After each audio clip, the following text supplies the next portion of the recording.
this dash is lit up like a Christmas tree. Two things are gonna happen. Either panic's gonna set in, or you're gonna say, there's that check engine light again. Either way, no worries. It's just trying to talk to you. And today on Tech Garage, we're gonna show you what it's saying.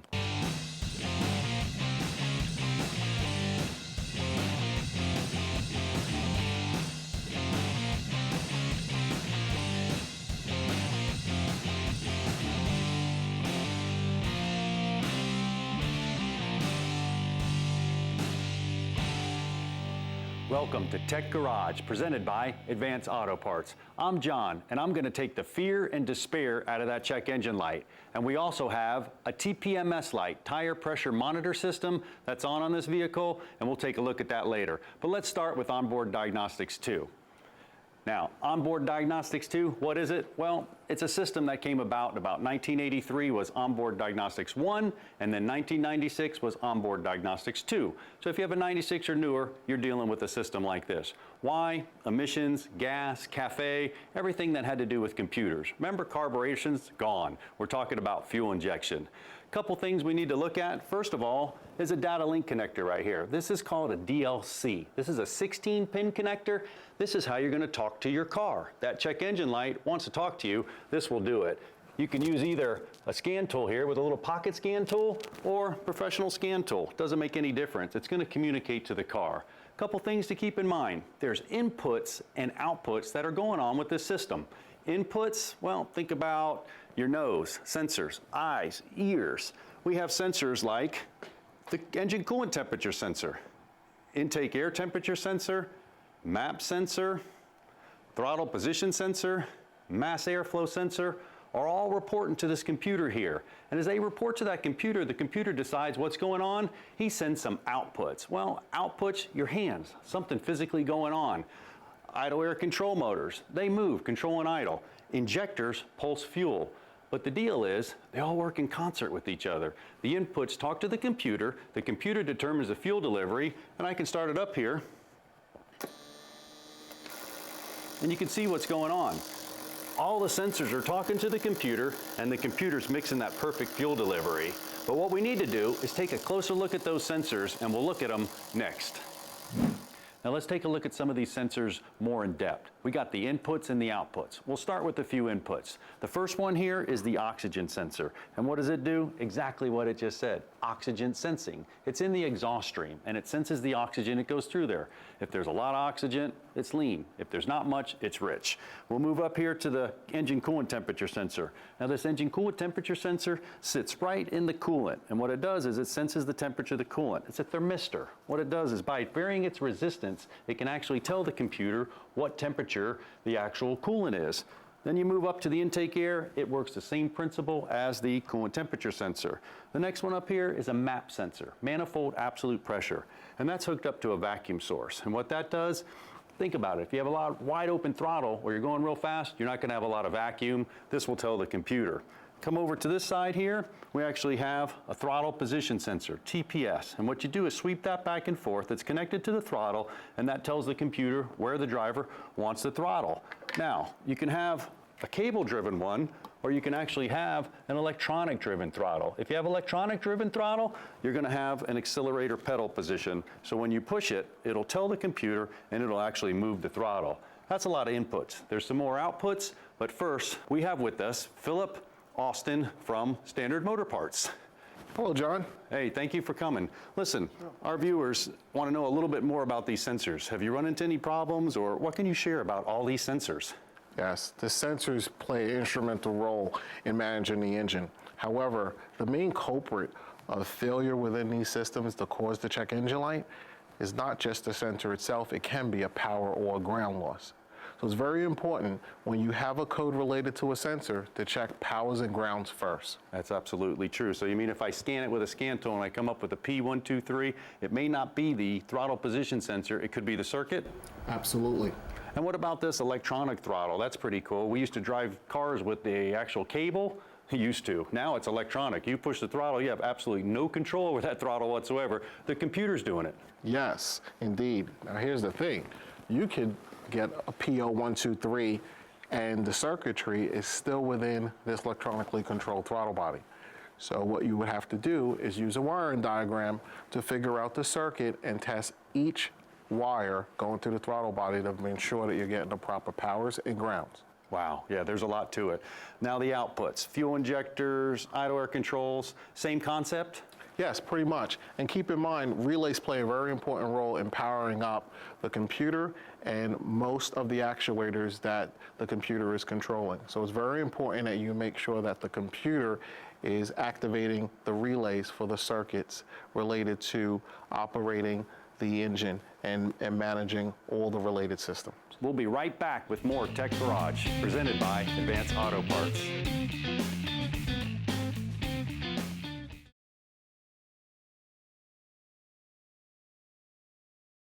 Tech Garage is brought to you by Advance Auto Parts. Let's get you back to the garage.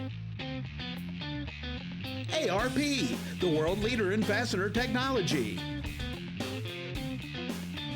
Race Gas, get more out of your engine.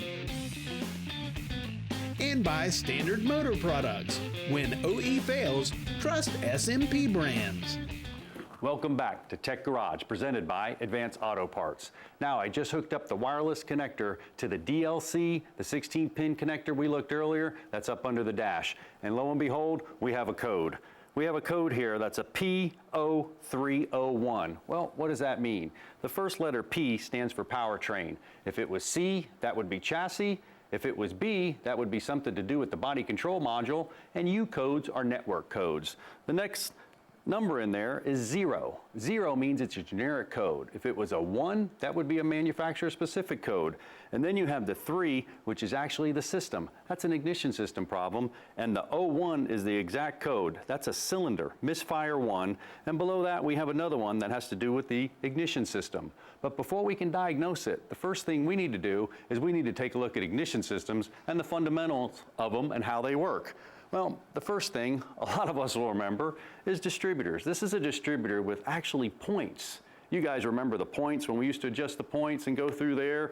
Now, as this spins around, it's going to open and close these points. When it opens and closes the points, it creates a magnetic field, bam, shooting that spark to the cylinder. That's where it all started. From there, we went to distributors. Now, on a distributor system, you have a primary side, which is usually all the small wires right here. Then you have a secondary side of ignition system. That's the heavy wires here that go down to the spark plugs. And this one here is a distributor, but it's an electronic distributor. So we went from a regular contact points to electronic distributors. Now, if I turn this on, what's happening here is this distributor spinning and it's coil saturating. When the computer actually opens up that primary side, it induces a big spark into the secondary, and that's what you're seeing here at the spark plugs. Now, if I pull this cap off, you can see what's going on inside of here. The distributor's turning, you got an ignition module, and right here is your rotor. As your rotor spins around, it distributes the sparks to the cylinders just at the appropriate time. Next over here, in the evolution, we have distributor-less ignition systems. This is an actual waste spark principle. What happens here is we have a cam position and a crank position sensor, and that's telling the ignition module or the computer when to fire and what to fire. So if I turn this on here, you can see he's reading the sensors, and what he's doing is he's actually opening and closing that primary side, inducing that spark into the spark plugs. You can see these spark plugs are firing. Now from there, same principle, we went to coil on plug. Now, coil on plug, everything's the same. I got a coil here, I got the spark plug wire, just a neat compact package. That's what our truck has, and later we'll address that code. But there's a lot of other sensors, and there's some different components on here. Philip, why don't you come back in, and you can actually tell us a couple things that you can elaborate on these sensors and that code. Yes, when it comes to the ignition module that's in the distributor cap, it's very important when you're replacing the distributor cap to check for moisture, because that's enemy number one that could cause a high failure rate with the ignition module that's inside the cap. On a DIS system where you have a cam and a crank sensor, sometimes there's an updated part in the box for the crank sensor, because with the crankshaft being the main source of the signal for the crankshaft sensor, at times due to excessive engine wear by not changing the oil, the crankshaft bearings may wear and could cause damage to that crank sensor. So putting a new crank sensor on will not fix the problem. So look for a problem-solving solution for a crank sensor, meaning having extra shims in the box so you could space out the crank sensor to accommodate the engine wear. Okay, so as that thing starts to wear, what's happening here is you're actually getting a distance between there, and if you get a distance between there, what's going to happen is it's going to lose its signal. Yes, and that's a problem-solving solutions on GM Vortec engines, the 4.3 and the 5.7 from Awesome. 1996 to 2002. Well, that's going to be a big help. You know, next we're going to walk over and scan this truck, but before we do that, we got some emails to answer. And now the email question of the week, presented by Advance Auto Parts. John, we've got an email question here from Dan in Fort Lauderdale, Florida. Dan has a 2010 Chevy Silverado and recently had the computer scanned. The code that came up was a P0442, and they told him it had to do with the EVAP system. Now, this is right in line with what you're talking about today. Any advice for Dan? Brian, I think I got the answer for Dan. What you have here is a P0442. That's a small leak in the EVAP system. Now, the EVAP system's job is to capture any fumes in the fuel system, either when the car's running or not running. And what it does it with this charcoal canister and a few solenoids, purged solenoids, vent solenoids. If there's a leak somewhere, you can take this smoke machine, stick it in there, look for the smoke. That's where it's leaking. If you don't have one of those, pressurize it for air, but you have a leak in your EVAP system, it may be as simple as the gas cap. Just look around, find the leak, clear your codes, you'll be good as new. If you have a question for Tech Garage, email it to techgarage@advance-auto.com and be sure to watch to see if your question makes it on the show.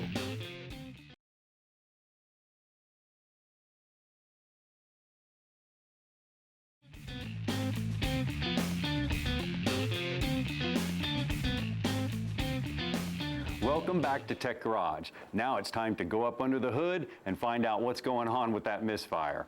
Remember earlier, we had a code P0301, and that told us we had a misfire on cylinder number 1. Now, the easiest thing to do is go ahead and get a spark tester and see if we have spark in that cylinder before we do anything further. So what I'm going to do is take this spark tester right here, and what this is a predetermined gap in this spark tester. It's good to use these because the coil has to build up a little bit of power to get through this gap, just like cylinder compression would. So I come down here, and I disconnect the spark plug wire, and I'm going to connect it right to that. Find a good suitable ground for it. Make sure I'm clear. I don't want to get hit with that spark. Then we'll go ahead and crank up the truck.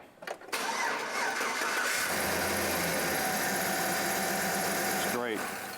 Well, there's no spark. What does that tell us? Well, that tells us nothing's coming from the coil. We don't even know right now if we got any primary wires or the coil opening and closing. So what we would do, or a professional technician or a professional shop's got access to this MotoLogic right here. And what this MotoLogic is going to tell us exactly what's going on with the complete system. You can see here, here's our coil number 1. We have a ground wire, a reference low wire, the control circuit, and the ignition circuit. So what's going on is the computer's opening and closing that primary side, inducing a voltage into the secondary side, and allowing that spark plug to spark. Now, we took the liberties to go ahead and check that side. Everything was working great on this car. Our coil was pulsing, we had power, we had ground. We checked our spark plug wire, so the only thing left was the coil. Now that we got the coil, we'll go ahead and put it on, make sure it works. So I'll come down here, get the coil mounted back up first. Don't forget about both your bolts, and you also have the primary wires there. Now sometimes these coils go directly onto the actual spark plug, coil on plug. This one's a little remotely accessed, so you have a little spark plug wire that goes to it. Snug it up, make sure it's good. Then we can come back and plug in our primary wires right here, make sure that's secure. And now that's all that's left is to put the spark plug wire back on. Now we checked this one earlier, but I want to go ahead and show you because this is something you can do right out in the garage. You can take your spark plug wire and you can set your meter up to ohms of resistance. And you can come in one side and you can touch the other side of the spark plug wire. And what I'm getting is 798 ohms of resistance. That's perfect for this wire. I checked the spec earlier on MotoLogic. Now, averages anywhere from about 500 to 1,000 ohms per foot, but check your service manual or your specs for the vehicle you're working on. Now what I need to do is come back here, connect the wire. And before I put it on the cylinder, I'm going to go ahead and run that spark test one more time just to verify the repair. Now what we'll do is we'll crank it up and hopefully see some spark.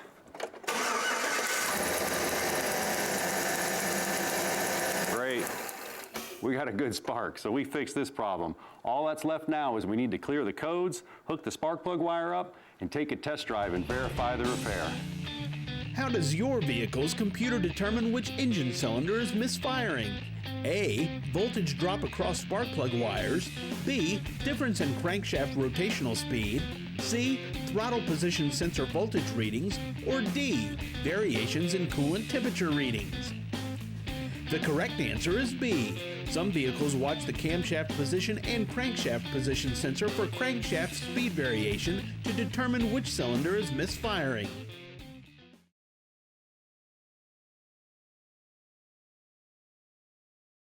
Tech Garage is brought to you by Advance Auto Parts. Let's get you back in the garage. Standard Motor Products. When OE fails, trust SMP brands. Steel Rubber. Quality crafted rubber parts and weather stripping. And by Custom Auto Sound, the originator of classic car OEM fit radios since 1977. Welcome back to Tech Garage, presented by Advance Auto Parts. Now, we took care of that P0301 misfire, fixed it, took it on a test drive, and it's running like a top. Now we have to address that TPMS, tire pressure monitor system light that was on. Now, a tire pressure monitor system senses the pressure in the tires.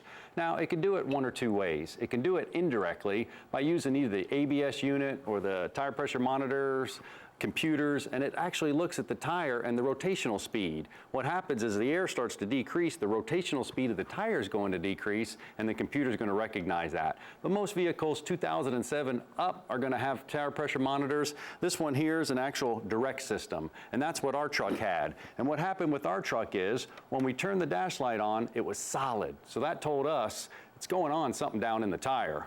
But if it was blinking, that would be a system problem. So what we did is we just simply went around, checked all the tires, and guess what? This one was low. We filled it up, we're good to go. Now remember, when it gets cold, tire pressures are gonna change, hot, they may fluctuate a little bit, so just put the manufacturer's suggested tire pressure in your tires and you should be fine.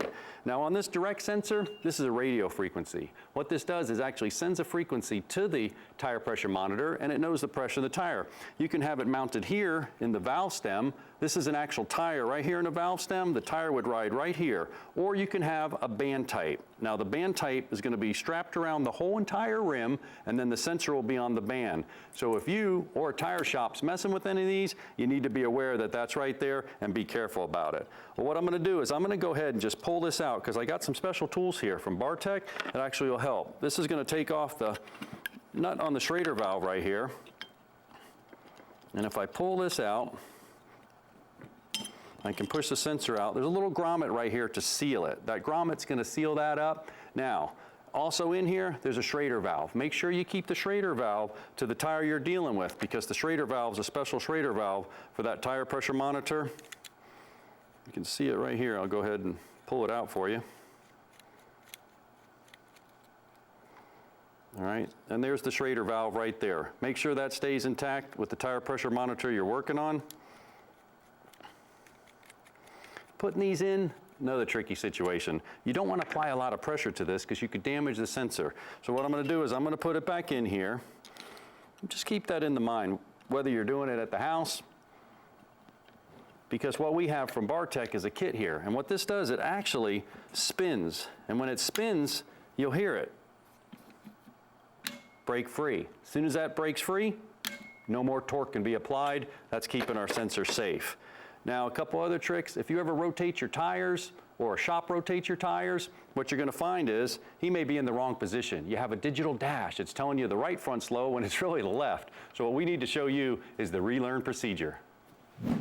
Now, in order to relearn where these sensors are, so the digital dash can tell you the right front's in the right front, the left front's where it's supposed to be, anytime you rotate your tires, You can use either a professional scan tool like this, you can pick up one of these. This will actually shoot the signal into the actual sensor from the outside of the tire. Just point it where the valve stem is, shoot it in there, it wakes it up, it learns the procedure. But I'm gonna show you a trick with this truck you can actually do right at home. You can take the key fob on this truck. It has a procedure. Now the key fob, what I'm gonna press here is I'm gonna press the lock and the unlock button together. Now that's not all vehicles, but on this one. And what should happen is it may go into the relearn procedure. Well, how do we know that? It's gonna honk the horn. When it honks the horn, it should turn on this first light. I don't know which light, but usually the left front light. What does that mean? Well, once again, that's the tire it wants to know where it's relearned. How do we do that? Come on down, let the air out of the tire. So let's give it a shot. Hold both the lock and unlock. Beep twice, and the light lit. So we're in good shape here. It wants us to do this tire, the left front tire. Now all I have to do now is come down here and simulate the tires going down. So I can come down here and let air out of the tire. When we're letting air out of the tire, the pressure sensor's recognizing it. The computer's recognizing it. And he says, hey, that's the left front tire. Then what happens is, go ahead and let the air out of this one. It might take quite a bit of air because it has to see a big difference. So once it sees a lot of air out of there, it'll honk the horn and it'll tell me to move on to the next tire. Now, where do I find the next tire? Just look at the light. The next light's on and you'll do the same thing. Nope, there it goes. Now all you need to do is go to each wheel indicated by which light's lit. Do the same procedure till the horn honks. When you get to the final wheel, the horn will honk twice and your relearned procedure will be complete. Now, throughout here, we saw the check engine light. We saw the tire pressure monitor light. You know, there could be stability control, traction control, ABS, but no worries. You should now have the confidence to go out and tackle any one of these. You know, we're about out of time. Thanks for watching Tech Garage, presented by Advanced Auto Parts.